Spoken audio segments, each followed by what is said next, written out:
인사이드 머니에 잘 오셨습니다. 이번 시간에는 국민연금 이야기를 해보려고 합니다. 국민연금에 대해서 할 이야기가 정말 많죠. 하지만 오늘은 연금 수령 방법, 다시 말해서 국민연금을 언제부터 받는 게 좋은가에 대해서 알아보겠습니다. 국민연금은 소득이 있는 분이라면 누구나 가입해야 하는 공적연금 중 하나죠. 납입하는 시기에는 아무래도 매달 나가는 국민연금 보험료가 부담이 됩니다. 하지만 또 연금을 수령할 때가 되면은 기왕이면 더 많은 연금을 좀 받으면 좋겠다, 이런 마음이 드는 것도 사실이죠. 특히 직장에서 퇴직할 때가 가까워지는 분들 입장에서는 이 국민연금을 언제부터 받느냐가 아주 중요한 결정 중 하나입니다. 그렇다고 아무 때나 받을 수 있는 것도 아니거든요. 왜냐하면 국민연금 법으로 정해져 있습니다. 국민연금 제도를 처음 도입할 때는 연금을 받을 수 있는 나이를 만 60세로 했었습니다.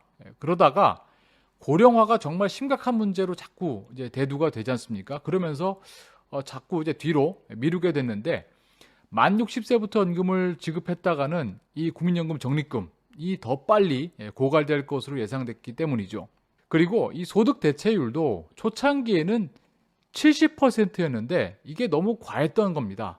아주 간략하게 말씀을 드리자면은 매월 국민연금으로 월급의 9%를 내면 나중에 월급의 70%를 준다는 개념이니까 이 도저히 계산이 안 되는 거였습니다. 그래서 1999년부터 이 소득 대체율을 낮추기 시작해서 2028년에는 40% 수준으로 내려갈 예정으로 있습니다.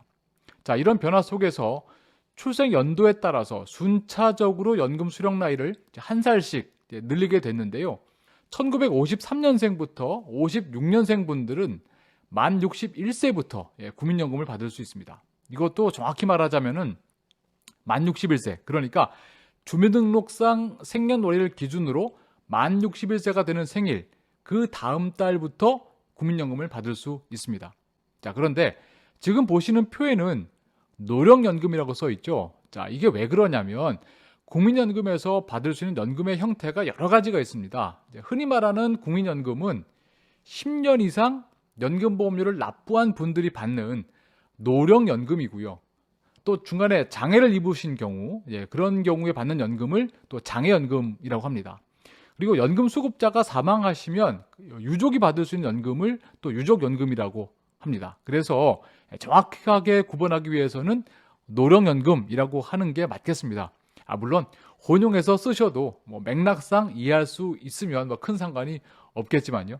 자, 다시 이 표에 대한 이야기로 돌아와서 계속 설명을 좀 드리면 57년생부터 60년생인 분들은 만 62세, 또 61년생부터 64년생 분들은 만 63세, 65년생부터 68년생 분들은 만 64세, 그리고 1969년 이후에 태어나신 분들은 만 65세가 돼야 노령연금을 수령할 수 있습니다. 그런데 여기서 문제가 좀 있습니다. 직장에서 퇴직하거나 또 소득이 줄어드는 시기와 노령연금을 받을 수 있는 시점이 이제 일치하지 않는 경우가 많죠. 예를 들어서 직장에서는 60세에 퇴직을 했는데 노령연금은 65세부터 받을 수 있다면 이 5년간의 갭을 채워야 하는 그런 부담이 있는 것이죠. 그래서 노후 계획을 세울 때는 짧게는 2, 3년, 길게는 한 10년에 달하는 이 소득 감소 구간, 흔히 말하는 은퇴 크레바스라고 하는 이 시기를 대비하는 재정 계획이 반드시 필요합니다. 보통 별도의 자금을 마련해서 이 시기를 넘기는 방법이 있습니다만 국민연금 자체를 앞당겨 받을 수 있는 방법도 있습니다. 이것을 조기 노령연금이라고 하는데요. 본인의 노령연금 수급 시기 그 개시 시점에서 최대 5년 앞당겨서 받으실 수가 있는 건데, 예를 들어서 1969년생인 분은 65세가 돼야 노령연금을 받을 수 있으니까 조기 노령연금을 신청하시면 최대 5년을 앞당긴 만 60세부터 연금을 받을 수 있는 거죠. 대신 조기 노령연금은 원칙적으로 소득이 없는 경우에만 신청할 수 있습니다. 자, 여기서 말하는 소득은 근로소득이나 사업소득을 말하는데요. 자, 이런 소득이 있다면 계속 국민연금을 납부해야 되기 때문이죠. 따라서 조기연금을 받다가 소득이 있는 업무에 종사하시게 되면 그 기간 동안은 조기연금 지급이 정지됩니다. 자, 그렇다면 앞당겨 받는 건 좋은데 다른 조건은 없느냐? 당연히 있습니다. 연금 액수가 깎입니다. 원래 노령연금 개시 시점에 받을 수 있는 액수에서 1년을 앞당길 때마다 6%씩 깎입니다. 예를 들어서 65세부터 받으면 매월 100만 원 받을 수 있는 분이 1년 먼저 조기 노령연금을 받으시면은 6% 깎인 94만 원을 받는 거죠. 그래서 최대 5년을 앞당기게 되면은 5, 6, 30. 그래서 30%가 깎인 70만 원을 받는 겁니다. 그러니까 일찍 받는 장점은 있는데 대신 액수가 줄어든다. 이런 점을 좀 유의하셔야 되겠죠. 그럼 그렇게 5년이 지나면 원래 받을 수 있었던 연금 액수로 회복이 되느냐? 그렇지 않습니다. 일단 조기 노령연금으로 시작을 하면은 계속 그 금액에서 매년 소비자 물가 반영률만 반영한 그런 액수로 지급이 됩니다. 반면에 노령연금을 받을 나이가 돼도 여전히 왕성하게 경제활동하시는 분들이 간혹 계시죠. 자, 이런 분들은 그냥 노령연금까지 받으셔도 좋지만 연금 개시를 연기하는 방안도 함께 고려해 보시는 게 어떨까 싶습니다. 이른바 노령연금 연기제도, 줄여서 연기연금이라고 하는 건데요. 앞서 설명드린 조기 노령연금과 반대 개념이라고 보시면 되겠습니다. 연기연금은 1년을 미룰 때마다 7.2%씩 증액해서 지급합니다.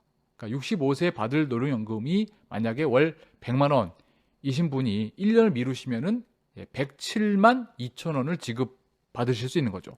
그러니까 연기연금 역시 최대 5년까지 미룰 수 있고, 이럴 때는 원래 노령연금보다 36% 많은 금액을 받게 됩니다. 요즘 같은 저금리 시대에 1년 미루면 7.2% 더, 그것도 평생 더 받을 수 있다는 것은 상당한 메리트라고 할 수 있겠죠. 하지만 이 노령연금 전체를 미루는 건 좀 고민이 될 수 있습니다. 하지만 연기연금은요, 일부만 연기할 수도 있습니다. 즉 노령연금의 50%, 60%, 70, 80, 90 전부, 자, 이 중에서 선택해서 연기연금으로 신청할 수 있습니다. 자, 이렇게 하시면 노후자금 설계에 조금 더 유연한 선택을 하실 수 있겠죠. 그렇다면 조기연금, 노령연금, 또 연기연금, 이 세 가지 중에서 어떤 방식을 선택하는 것이 좋을까 하는 질문에 답을 한번 찾아보도록 하겠습니다. 무조건 많이 받는 게 좋은 거 아니야? 또는 언제 죽을지 모르니까 무조건 일찍 받는 게 좋은 거 아니야? 이렇게 생각할 수도 있겠습니다만, 제가 아주 간단한 시뮬레이션을 좀 보여드릴 테니까 나라면 이렇게 하는 게 좋겠다, 이런 가이드라인 정도를 한번 잡아보시는 것도 어떠실까 싶네요. 전제 조건은 이렇습니다. 65세부터 노령연금으로 매년 1,000만 원을 받을 수 있는 분이 5년 먼저 조기연금을 신청하는 경우와 5년 늦게 연기연금을 신청해서 받는 경우, 자, 이 세 가지 경우의 누적 수령액을 서로 비교해 보는 겁니다.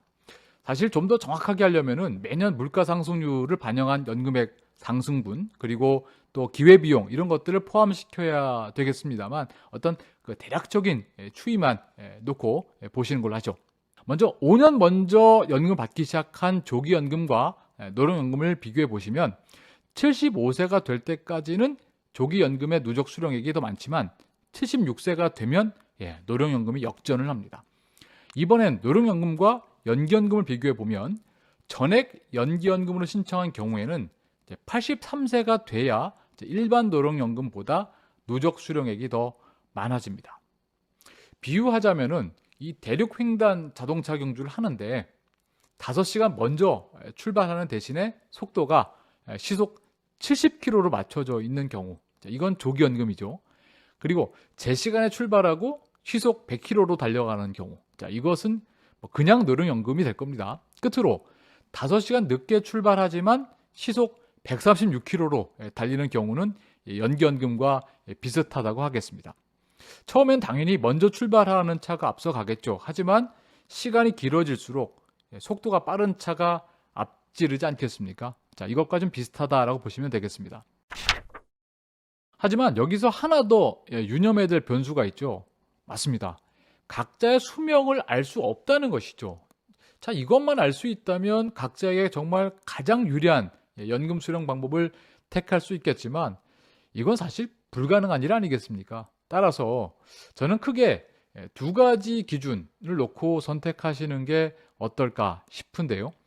첫 번째는 이 생애 전체 기간의 누적 수령액이 물론 중요하죠. 하지만 당장 생활비가 없는 상황이라면 할 수 없이 조기연금 신청할 수밖에 없지 않은가 하는 거죠. 그러니까 이 말은 바꿔 말하면 퇴직 이후부터 노령연금을 받기 전까지의 그 은퇴 크레바스를 넘어갈 대책, 이것을 미리미리 세워두셔야 된다라는 이야기와 같다고 하겠습니다. 두 번째는 각자의 건강 상태라든지 또 재정 상황 등을 고려해서 너무 무리하게 연기연금을 신청하실 필요는 없지 않은가라는 겁니다.